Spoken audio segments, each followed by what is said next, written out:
Cette semaine, pas d'infos techniques, mais mon témoignage personnel, mon histoire, pourquoi et comment j'en suis venue à pratiquer le Feng Shui. Quelle est mon histoire? Vous saurez tout en restant jusqu'au bout.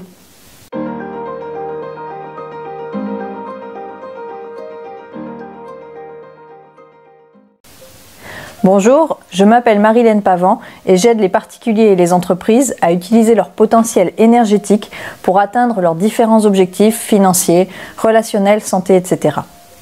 Comme quasiment l'ensemble des entrepreneurs dans le bien-être, je pense, j'ai eu un autre métier avant, car on n'apprend pas ce genre de pratique à l'école. L'école nous apprend avant tout à devenir des salariés, trouver un métier dans le panel classique de la société et rentrer dans le train-train, métro, boulot, dodo. Et, sauf exception, pour s'en rendre compte et sortir de ce schéma, ça passe très souvent par une grosse claque, un événement de vie assez puissant pour tout remettre en question. Comme vous vous en doutez, c'est ce qui s'est produit pour moi. En 2011, il arriva un accident de voiture. Pas le mien, mais celui de mon compagnon, en allant au travail.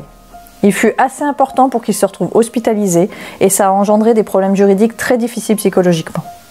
À ce moment-là, on s'est posé énormément de questions et beaucoup de pourquoi. À partir de ce moment, j'ai commencé à faire des recherches dans plein de domaines du spirituel et du bien-être. Un sujet amenant à un autre, j'ai fini par croiser la route du Feng Shui. À l'époque, je prenais ça pour de la déco d'intérieur zen et épurée, et en me renseignant un peu, il était dit que nos événements de vie pouvaient se retrouver dans les énergies de notre maison. Très curieuse, j'ai voulu tester la méthode et j'ai choisi une formation afin d'analyser mon lieu d'habitation et voir ce que ça me disait. J'ai été très surprise dans un premier temps car j'ai découvert l'aspect technique de cette discipline. J'étais loin de me douter de tous les paramètres à analyser et les différents calculs et méthodes à faire. Et ensuite, j'ai vraiment été surprise car mon analyse a montré que depuis 3 ans, on ne passait que du temps dans des zones extrêmement défavorables pour nous et que la pièce où nous passions le plus de temps correspondait à des énergies d'accident et de procès. Il faut savoir aussi que quand cet accident est arrivé, on était en cours de construction. Et nous avons emménagé dans la nouvelle maison pendant ce temps. On avait le choix entre plusieurs chambres dans la nouvelle maison. Et chose très surprenante, je me suis rendu compte qu'on était en train de reproduire exactement la même chose que dans le précédent appartement. On avait choisi la chambre la plus mauvaise, avec les mêmes mauvaises énergies. J'en ai parlé à mon conjoint, qui était un peu dubitatif face au Feng Shui, mais ça ne coûtait rien de tester. On s'est alors installé dans une autre chambre. Au bout d'1 mois, les discours des avocats, qui étaient plutôt très décourageants avant, ont subitement changé, ce qui m'a encouragé à continuer à appliquer le Feng Shui et à aller plus loin. J'ai ensuite mis en place 2 points d'eau dans ma maison, à des endroits très précis.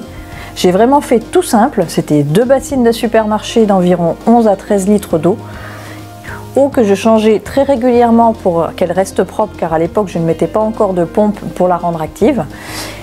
Et je les ai laissés, ces 2 points d'eau, durant plusieurs mois, jusqu'à la fin de la procédure. Au final, là où des personnes étaient toujours très agressives, leur attitude a totalement changé et la procédure s'est terminée de manière très positive, même les avocats n'en revenaient pas. Je n'avais pas encore créé mon entreprise à ce moment-là, mais j'aurais pu laisser une carte de visite facilement, je crois.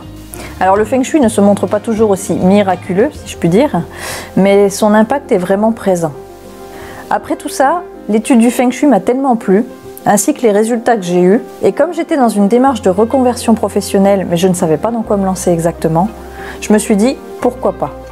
C'est comme ça que l'aventure Feng Shui a commencé pour moi, aventure que j'ai ensuite complétée par diverses formations et d'autres outils. J'exerce maintenant officiellement depuis 2014 et le Feng Shui me surprend toujours autant. Si vous voulez en découvrir plus sur le Feng Shui et sur les autres pratiques de la métaphysique chinoise que je pratique, n'hésitez pas à vous abonner à la chaîne, à liker et à partager les vidéos, et vous pouvez aussi vous inscrire à la newsletter de mon site dont je mets le lien dans la description ci-dessous. Je vous remercie de m'avoir écouté et je vous dis à dans une semaine. Ciao ciao!